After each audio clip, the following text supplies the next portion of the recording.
파스칼은 인간은 복을 추구하는 존재다, 이런 유명한 말을 했습니다. 이 복이 여러분과 제게만 문제가 아니고 만인 모든 인간이 복을 추구하는 존재라는 말입니다. 모든 사람이 다 만사형통 대길하길 바라며 살지 않습니까?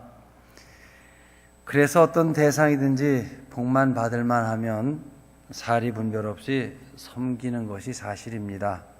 남녀노소, 배운 사람, 배우지 못한 사람, 옛날 사람이나 지금 사람이나 언제나 사람은 복을 갈망했고 복 받을 만한 것이 있다면 무슨 일이라도 해 왔습니다.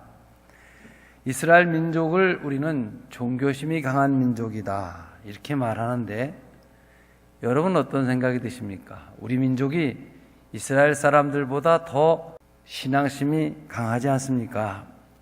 이스라엘은 여호와 하나님 유일신만, 물론 그들도 바알이나 아세라를 섬긴 적이 있지만 한 대상만 섬겼다면 우리 민족은 아무거나 섬겼고 몇 가지씩 종교를 가진 종교심이 강한 민족입니다.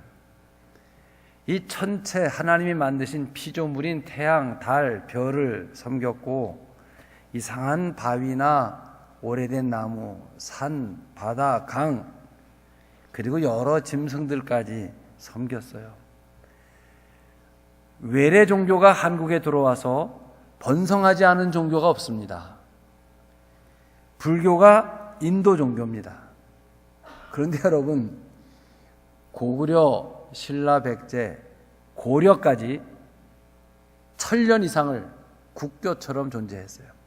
그래서 불교가 다른 나라에서 들어온 수입 종교라고 생각하는 사람이 없습니다. 대성한 것이죠. 그런가 하면 유교는 조상들에게 제사 지내고 우리 천자문 떼고 사서 삼경하는 과거의 모든 학문이 다 유교의 산물입니다. 여러분의 의식이나 풍습 속에도 많은 유교의 흔적이 그냥 남아져 있는데 중국 겁니다, 여러분. 요즘엔 외국인 노동자들이 많이 들어와 있고 또 결혼도 국제 간에 결혼을 해 이슬람교가 상당히 들어와 상당히 번성해 나가고 있습니다. 이것은 걱정할 일이라고까지 생각을 합니다. 그러면 여러분, 순수한 우리나라의 토속 종교는 무엇입니까? 무속입니다. 무당 종교 말이죠. 사주를 보고 구술하고 또 점을 치고 토정 비결을 보고 부적을 지니고 하는 거예요. 여러분들도 이런 얘기를 하면 남의 얘기 같지 않으실 거예요. 과거에 교회에 들어오시기 전에 그런 일들을 하셨고 또 같은 이웃하고 있는 분들이 그렇기 때문에 쉽게 이해할 수 있는데, 얼마 전에 아주 재미있는 논문을 하나 보았습니다. 동국대학교의 불교학과를 졸업한 사람이 한국 이 불교통신 강원을 운영하면서 순수 불교 운동을 하는 한모 씨가 쓴 논문인데 제목이 한국의 부적신학에 대한 연구 고찰, 그런 거예요. 좀 오래되긴 했습니다만은 사람은 만물의 영장이라고 하면서도 어떤 종교에든 심취하게 된다는 거예요. 우선 육체의 한계와 이 생명의 한계가 있어서 질병 감당하지 못합니다. 결국 우리가 질병으로 쓰러지거든요. 늙는 거, 죽는 거, 예기치 못한 자연재해, 날벼락 같은 사고들, 당장 이번 주 안에도 우리는 무슨 일 만날지 모르고 삽니다. 여러 경제적인 공황과 재난 속에 큰일을 당할 때마다 우리는 한계의 벽에 부딪히고 더 이상 내가 이것을 어떻게 할 수 없다, 무릎을 꿇습니다. 결국 종교 쪽으로 가게 되어져 있는 것이죠. 이 논문의 이야기입니다만 6개월간 서울 시민 4,000명을 직업별로 구별하여 1,000명씩 부적을 가지고 있는지 가지고 있지 않는지 조사를 했어요. 대상은 학생들, 전문적인 운전하는 분들, 사업가, 그리고 그냥 일반인들. 그 중에 전문적으로 운전하시는 분의 1000명 중에 921명이 부적을 몸에 지니고 있거나 자동차에 붙이고 다니는 거예요. 운전하시는 분 1000명 중에 79명 빼고는 다 가지고 있다는 말이 돼요. 학생들은 1000명 중에 중학교, 고등학교, 대학생을 초월해 617명 입시철회 기준이에요. 또 일반인은 1000명 중에 208명, 사업하는 분은 1000명 중에 410명이 이 부적을 가지고 있는 거예요. 제 생각엔 운전하시는 분들 중에 독실한 기독교인 말고는 100%가 부적을 가지고 있다, 이런 말이 되는데, 참 안타까운 것은 현대 학문, 미래를 지향하는 공부하는 학생들이 평상시에 61%, 입시철에는 83%, 그러니까 100명 중에 83명이 부적을 갖고 있다. 믿어지지가 않아.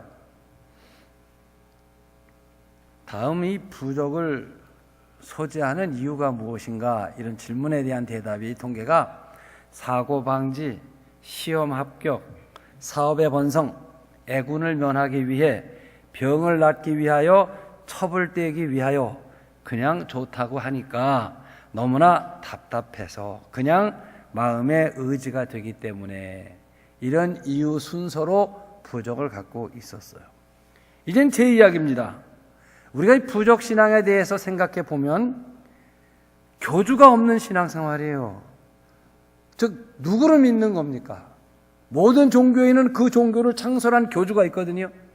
모하메트니 석가모니. 그런데 부적신앙은 교주가 없고, 두 번째, 부적신앙엔 경전이 없어요. 성경이 있든지 코란이 있든지 불경이 있든지 사서삼경이 있든지 경전이 있어야 되는데 경전 없는 신앙.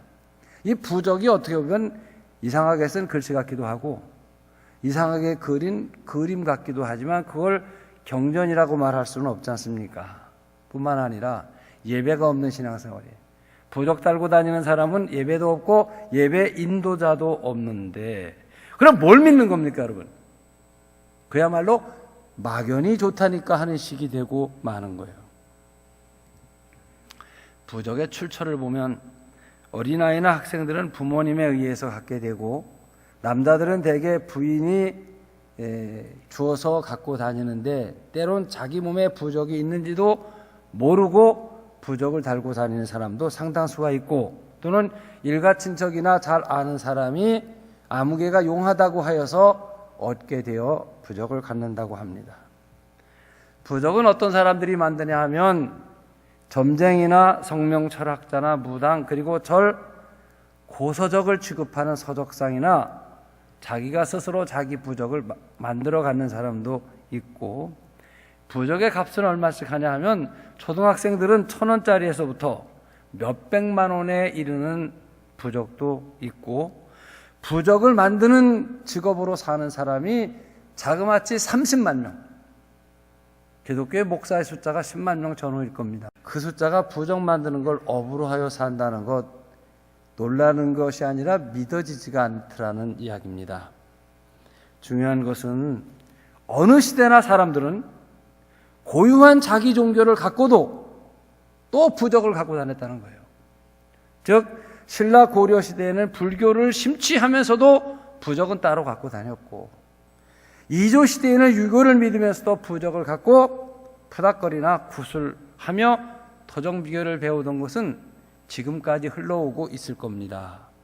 그런데도 부적은 또 갖고 있고, 현대과학과 첨단 학문을 배우는 지식인들이 부적을 갖는 건 미신이다, 그렇게 말을 하면서도 부적을 갖고 다니고, 더 나아가 교회를 다니면서도 확신에 차 있지 않는 신앙인도 막연히 좋다니까 하고 부적을 갖고 다니는 사람도 있다는 겁니다. 결론은 모두가 다 복을 받기 위해서입니다. 그러면 복을 과연 받았나? 이런 질문을 우리들에게, 우리 민족에게 던져보면 우리 근대사의 이 조선 반도는 참 불행한 지역 나라였습니다. 여러분 생각해 보십시오. 3.1운동 100주년을 맞는 다음 달 3월 1일이 오겠습니다만은 왜 그런 일이 있어졌는가 배경을 생각해 보자 이거.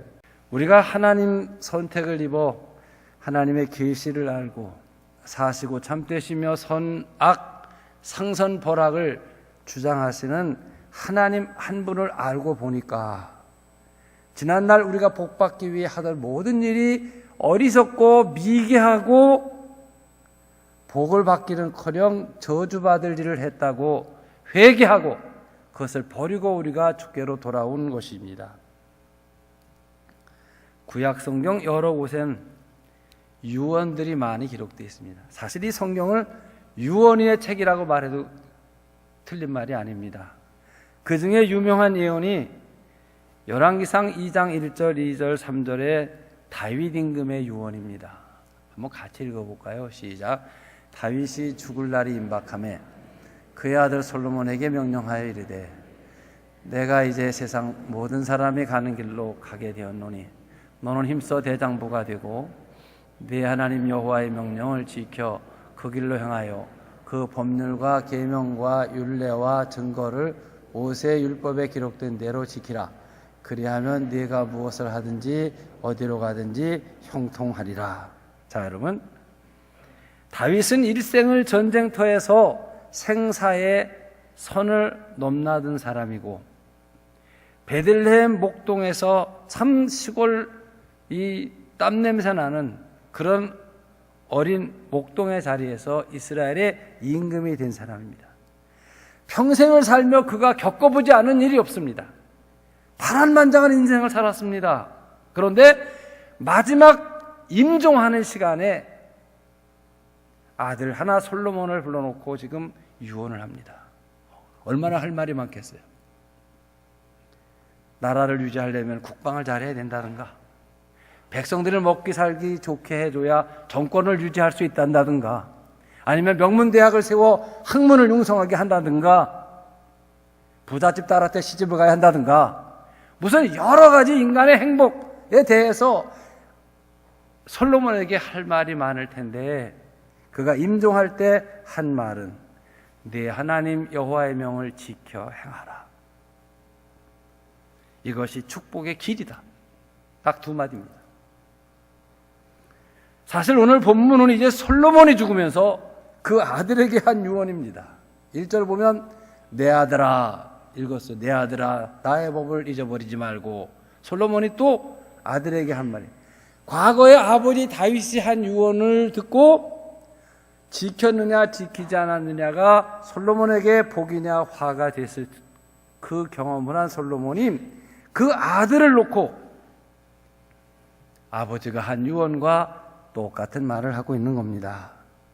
사실 이 솔로몬은 아버지 다윗이 이루어 놓은 나라에서 모든 복을 다 받은 사람이죠. 1000번째 드려 지혜를 얻고 모든 사리 분별을 정확하게 분별하는 지혜, 그리고 이 잠언과 전도서라는 지혜서를 썼고 아버지 다윗이 준비한 터 위에 하나님의 성전을 지어 일컫기를 솔로몬의 성전이라고 일컫지 않습니까? 자기가 사는 궁전을 세상에서 가장 아름답게 짓고 평안하게 살았던 사람입니다. 이웃의 여러 나라를 지배하여 명예를 떨쳤고 많은 나라에게 조공을 받아서 풍요로운 태평성세를 구가했던 시대가 솔로몬의 시대입니다. 세상의 모든 여자들의 부러움에 사랑을 받았던 남자이기도 합니다.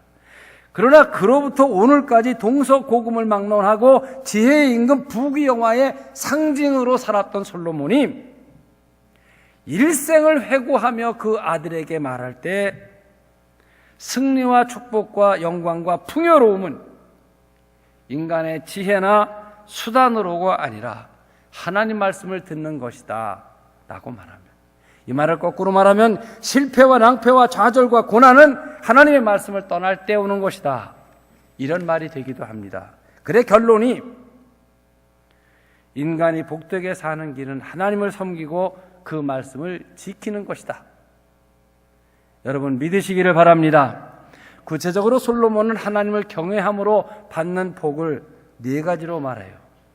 그 중에 1절과 2절을 보면 읽습니다. 내 아들아 나의 법을 잊어버리지 말고 네 마음으로 나의 명령을 지키라. 그리하면 그것이 네가 장수하여 많은 해를 누리게 하며 평강을 더하게 하리라. 여기 중요한 게 장수와 평강을 더하게 하리라. 장수와 평강은 여러분과 저를 초월하여 육신을 갖고 현재를 살아가는 모든 사람의 소원입니다. 질병 걸리지 않으려고 애쓰는 것도 병이 무서워서이기보다는 죽는 것이 무서워이기 때문입니다. 우리는 사실 건강하고 오래 살기 위해 별일을 다 합니다. 건강에 좋다는 음식, 건강에 좋다는 약, 운동, 비타민 할 것 없이 40 넘은 사람들은 매일같이 사실은 생명 연장하기 위한 싸움을 새벽부터 밤까지 하는 거예요. 새벽에 한강 뛰는 사람들, 밤에 한강 걷는 사람들, 산에 올라가는 사람들 다 평강하고 장수하기 위해 하는 거예요. 그런데 성경은 하나님의 법을 잊어버리지 말고 마음으로 지키라. 그리하면 하나님께서 평강과 장수를 내게 주신다라고 말씀하십니다. 특별히 사람이 오래 사는 것이 여러분 긴 시간적으로 오래 사는 것만을 말하는 건 아니죠. 고생하면서 오래 사는 거 복이라고 말할 수 없고, 지질이 가난하게 살면서 오래 사는 걸 복이라 말할 수 없고, 매일같이 한숨 쉬고 걱정하며 사는 것을 복이라고 말할 수 없죠. 그래서 성경은 평강 중의 장수, 하나님이 주시는 평강 중의 장수를 복으로 말합니다. 지금은 세계가 글로벌 시대가 되어서요, 이 세계보건기구라고 하는 WHO라고 그러는 것이 무슨 전염병이 어디 퍼지면 백신을 공급하고 해서 세계의 평균 수명이 쭉 올라갔어요. 그리고 어디 재난구역 병해가 생기면 곧바로 문명국에서 돕기 때문에 사실 참 오래 사는 시대가 되었어요. 그런데 중동이라고 하는 곳은요, 똑같은 떼약볕이 비치고 똑같은 사막이 살고 똑같이 물이 귀한 가운데 살아도 이 이스라엘의 평균 수명과 그 다른 사람들의 평균 수명은 엄청난 차이가 납니다. 우리가 구약 성경을 읽다 보면 뭔 먹어라, 이건 먹으면 안 된다, 내장은 어디다 갖다 버리고 어쩌고 그런 데 나오면 참 재미가 없습니다. 그런데 사실 우리 그런 부분을 위생법이라고 하는데 문자적으로 우리 안 지킵니다.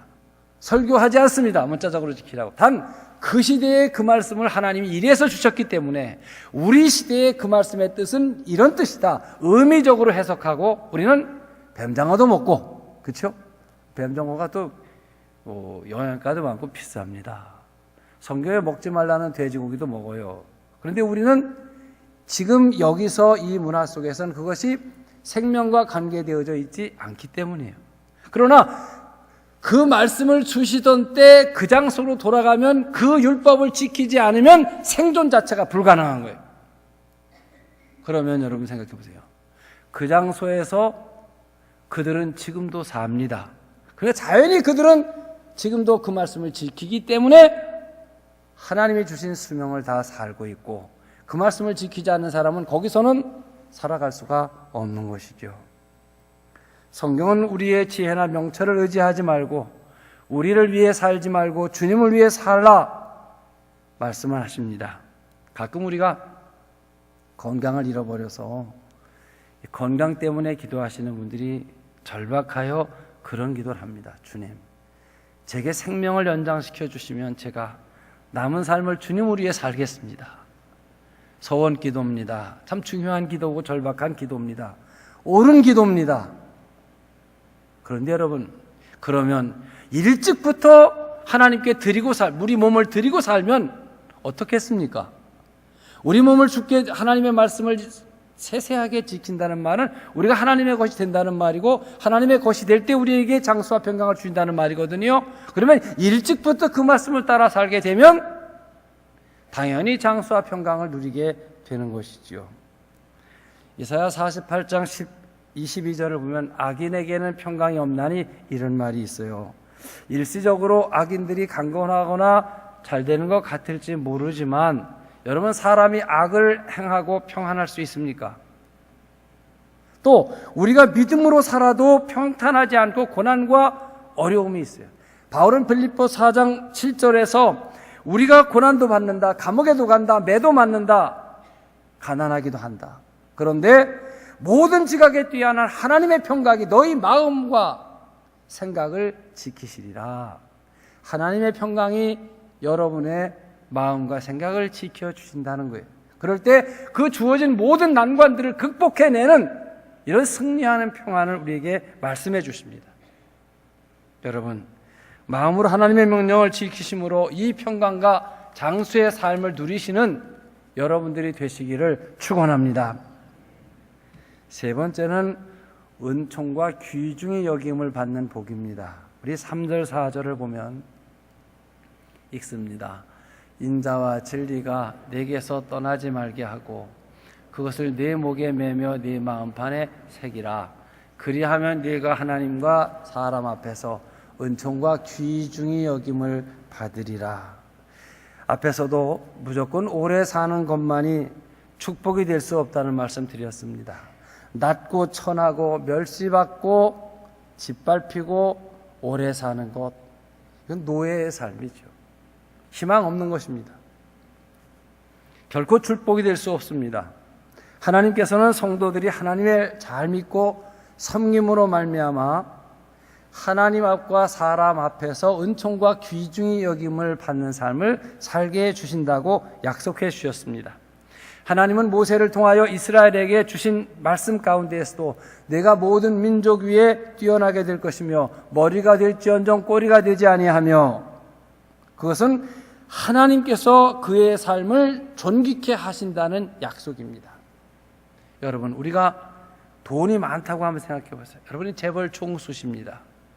지식이 많아서 박사요 대학의 교수라고 생각해 보세요. 또 스포츠계나 연예계의 스타라고 생각을 해 보세요.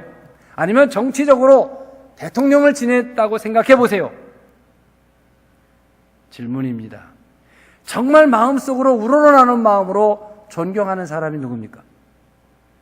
사회적 지위가 있고 정권을 쥐었고 부를 가졌다고 존경받는 거 아닙니다. 오히려 까십거리가 돼버려요. 그렇잖아요.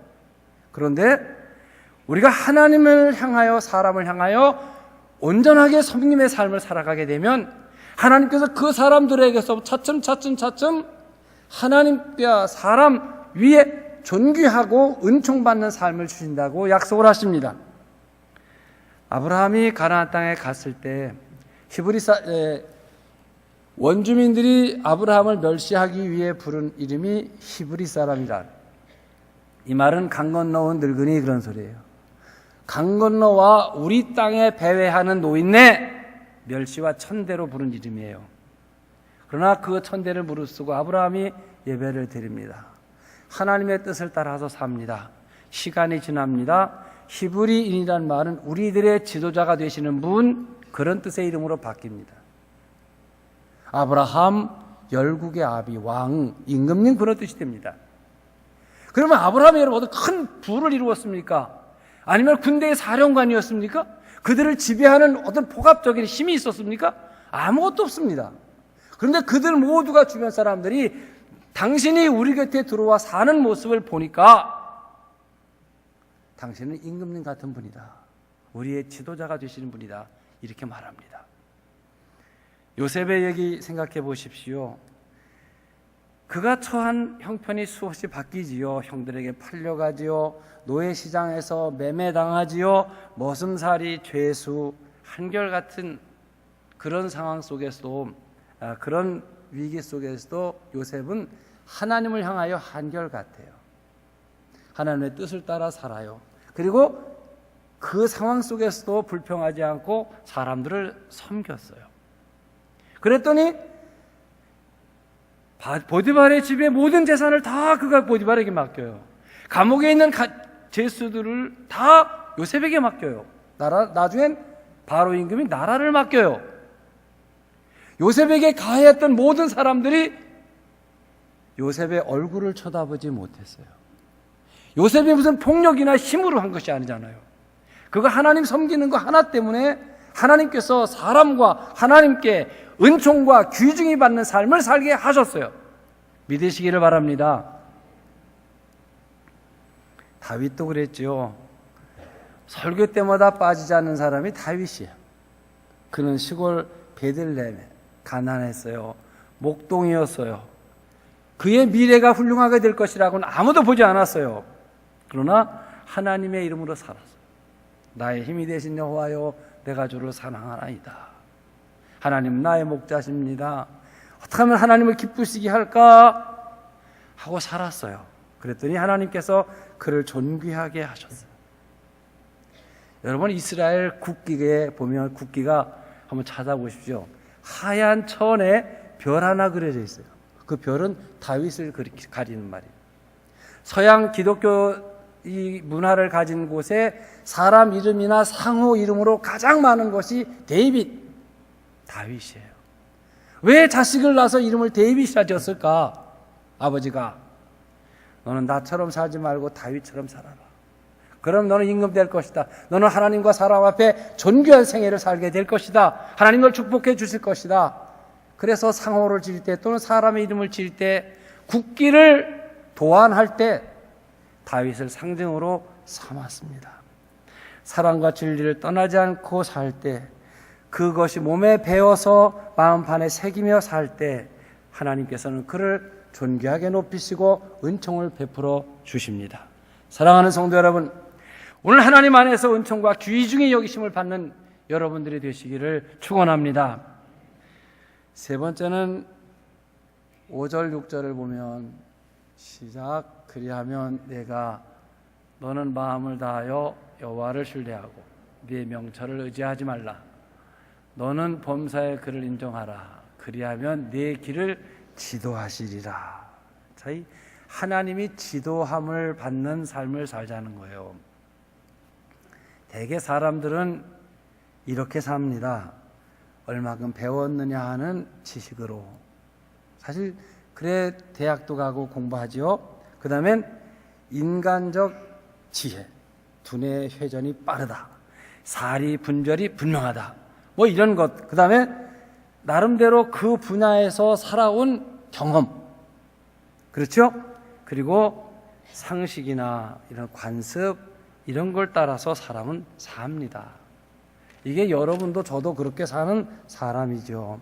그런데 성경은 여호와를 의뢰하려면 자기 명철을 의지하지 말라고 말해요. 인간적 모든 것을 버려야만 전적으로 하나님을 의지할 수가 있는 것입니다.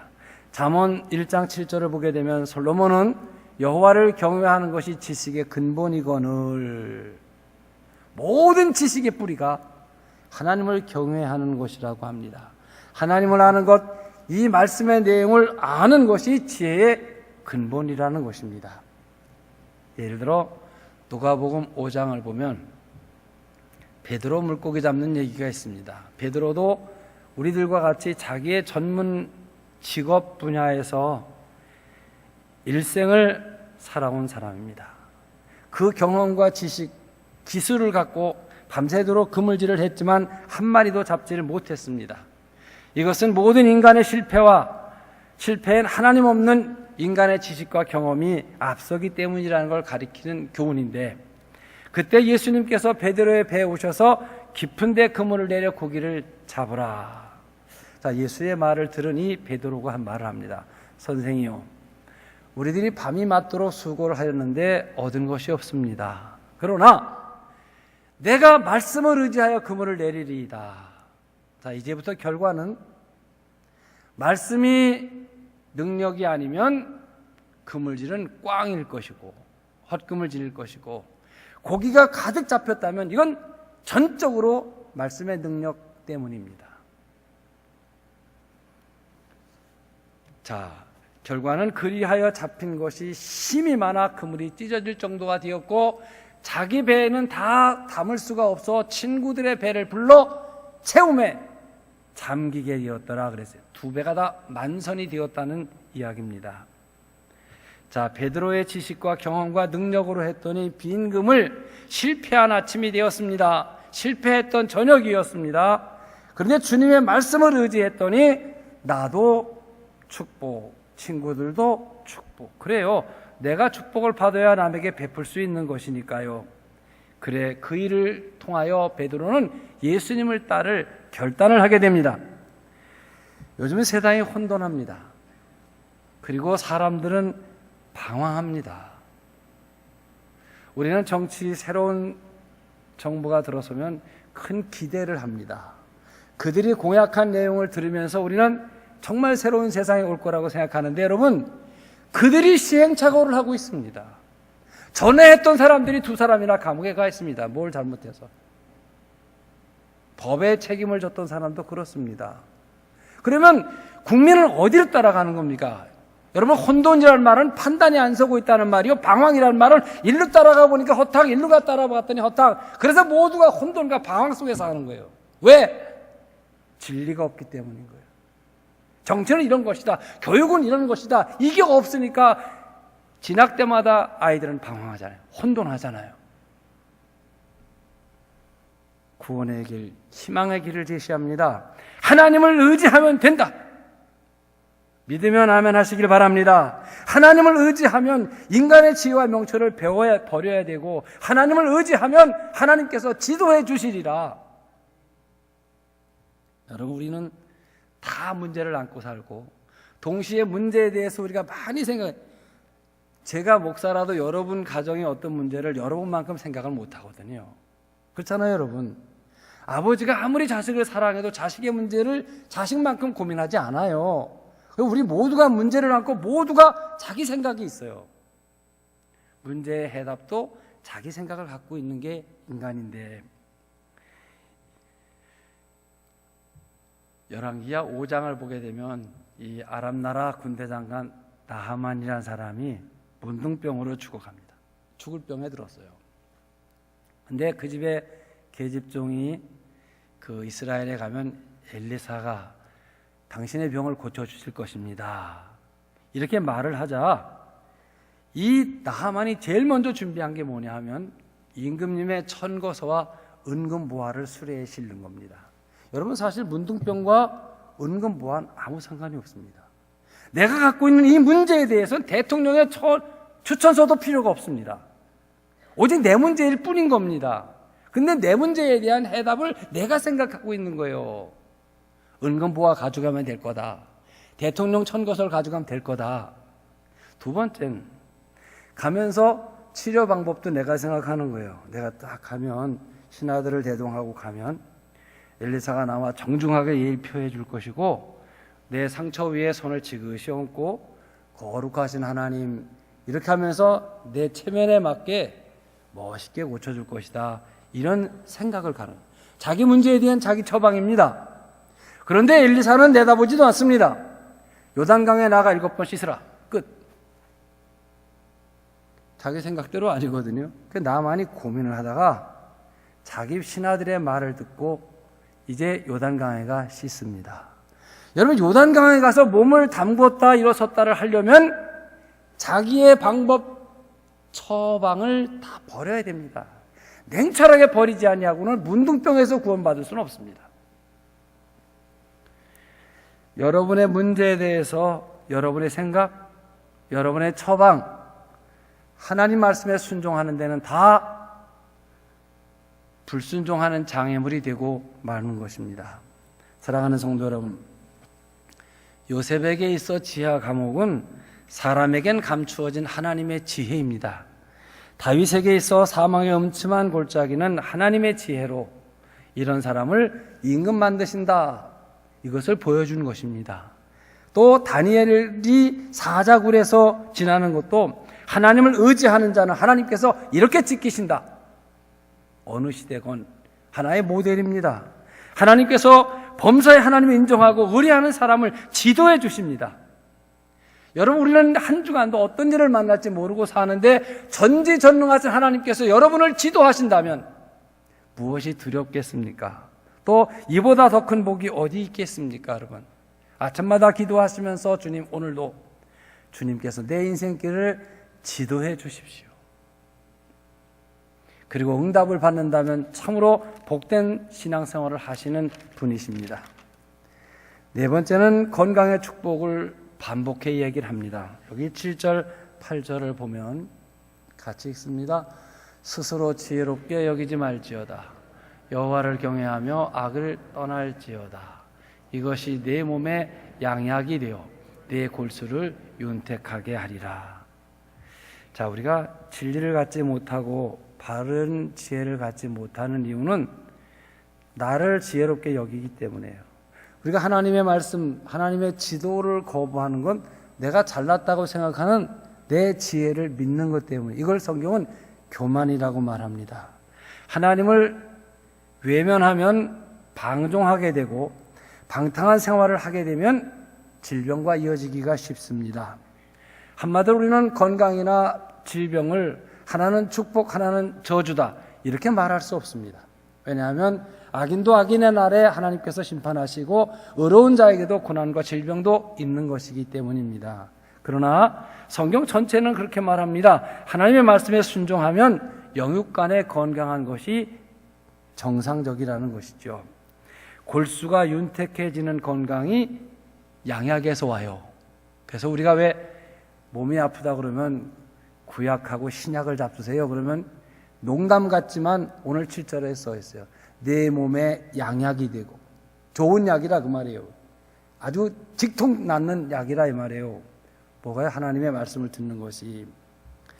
바른 생활을 하지 않으면 무질서해지고, 성령의 지배를 받지 않으면 신경이 예민해지고, 육신이 연약해지고, 잠 못 자고 면역력이 떨어지면 질병과 이어지는 것. 이건 의학을 하시는 분들이 말한 그런 이야기일 것입니다. 자, 스스로 겸손하게 여기고 그 마음에 평안을 갖고 하나님의 말씀을 듣고 순종하면 건강한 삶을 산다는 거예요. 그럴 거예요. 세상을 아시는 분이 하나님이시고 우리를 지으신 분이 우리를 가장 잘 아시고 강건케 하는 방법도 주님께서 우리에게 주시는 말씀 속에 있을 것이기 때문이에요. 여러분들 건강하게 사시는 삶이 되시기를 바랍니다. 이것이 여호와를 경외하는 자에게 주시는 복입니다. 마지막으로 9절과 10절을 보면 같이 읽습니다. 내 재물과 내 소산물의 처음 익은 열매로 여호와를 공경하라. 그리하면 내 창고가 가득히 차고 내 포도즙 틀에 새 포도즙이 넘치리라.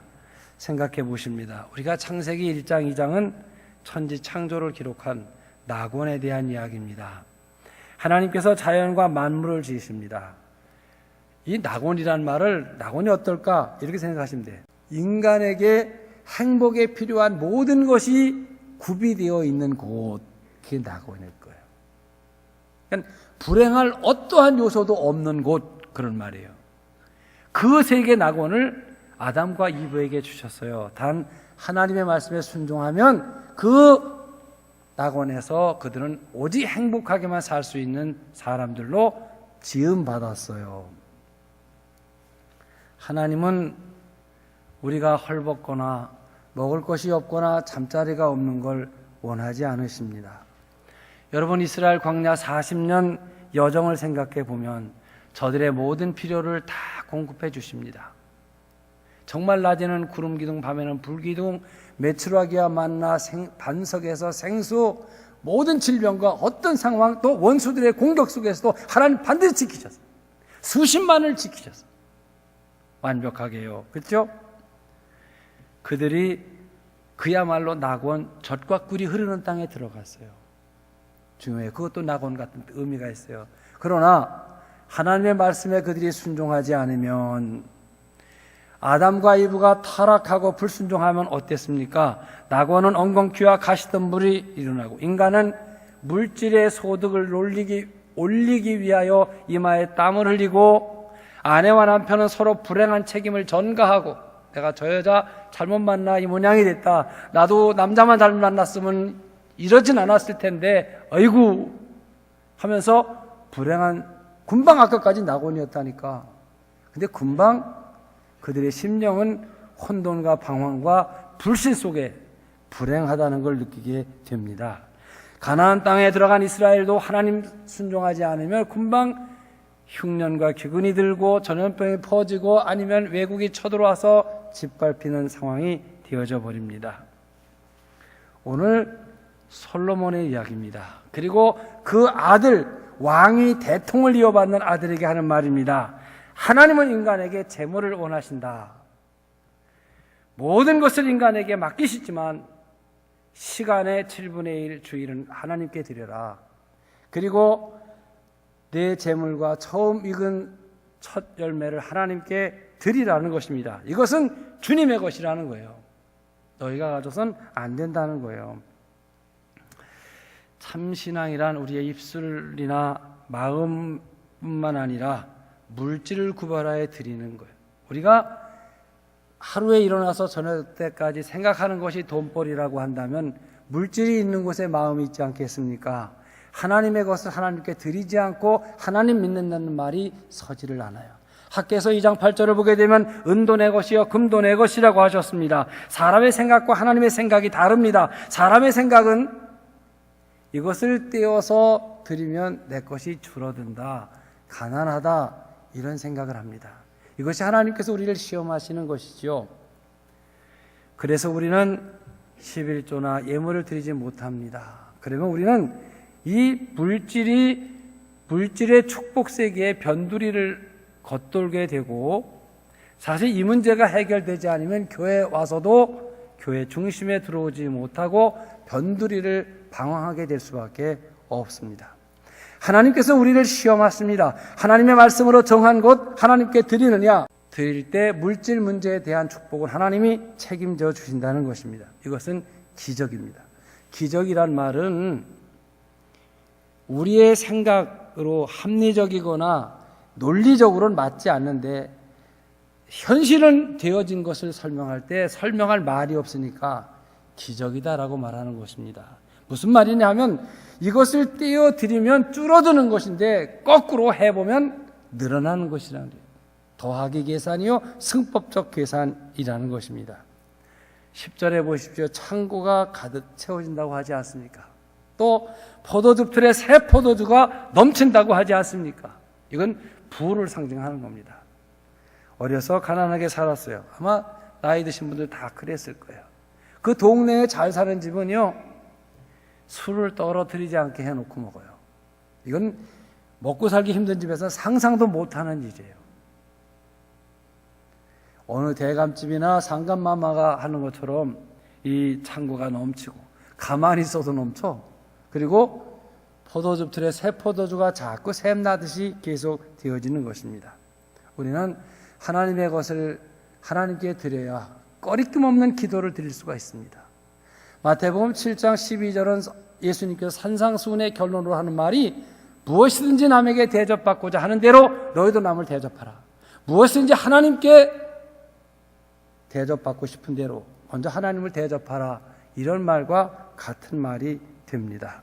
여러분, 더욱 윤택하고 풍성한 삶을 살게 되시기를 바랍니다. 이제는 모세의 유언입니다. 신명기 28장부터 끝까지는 모세의 마지막 설교와 죽음에 대한 이야기입니다. 그런데 우리 설교 자주 하는 본문이에요. 여호와 하나님의 말씀을 삼가 듣고 지켜 행하면 이 모든 복이 내게 임하리니 네가 성읍에서도 복을 받고 들에서도 복을 받을 것이며 내 몸의 소생과 우양의 새끼가 복 받을 것이며 떡반죽꿀이 복을 받고 들어와도 나가도 복을 받으리라. 복이 한 방울처럼 쏟아지는 이야기인데 그 앞에 전제가 무엇이냐면 하나님의 말씀을 삼가 듣고 지켜 행하면. 오늘 솔로몬의 유언도 1절, 3절, 5절, 7절은 조건을 달고 그 밑엔 장소의 평강, 그리고 존귀함과 은총, 그리고 이 하나님 지도받는 것, 그리고 물질의 풍성함의 전제들이 다 있습니다. 들어와도 복을 받고 나가도 복을 받고 적들로부터 보호를 받으며 창고와 네 손으로 하는 모든 일이 복을 받고 꾸어주며 베풀고 머리가 되고 꼬리가 되지 않으며 모든 축복의 이야기들을 말씀하고 있습니다. 요한복음 10장 10절에서 예수님께서는 예수가 이 땅에 오신 목적을 이렇게 말합니다. 같이 읽겠습니다. 도둑이 오는 것은 도둑질하고 죽이고 멸망시키려는 것뿐이요 내가 온 것은 양으로 생명을 얻게 하고 더 풍성히 얻게 하려 하는 것이라. 예수님이 온 목적은 우리에게 생명을 주고 구원받게 하고 구원받은 우리를 풍성케 하기 위한 것이다. 믿으시면 아멘 하시기 바랍니다. 기도하겠습니다. 사랑하시는 주님, 오늘은 솔로몬이 그 사랑하는 아들에게 하는 유언의 말씀을 듣습니다. 그 옛날 자기 아버지 다윗이 임종할 때 자기에게 했던 유언과 비슷한 말을 하고, 또 모세는 40년 동안 이스라엘과 함께 출애굽과 광야 여정을 지나며 하나님의 말씀을 삼가 듣고 지켜 행하면 이 모든 복이 내게 임하리니 하며 축복을 약속했습니다. 우리 예수님은 내가 온 것은 양으로 생명을 얻게 하고 더더 풍성케 하기 위함이라고 말씀하셨습니다. 한 해도 1월달을 보내며 또 설날을 맞이합니다. 2019년 한 해가 우리에게 은총과 귀중히 여김을 받고 장수와 평강을 누리며 그리고 윤택하고 풍성한 삶을 살고 하나님의 지도를 받는 삶을 살게 해 주시옵소서. 그러기 위하여 주의 말씀을 마음판에 세우고 그리고 지켜 행하려는 결단도 우리에게 있게 해 주시옵소서. 귀하신 예수님 이름으로 기도하옵나이다. 아멘.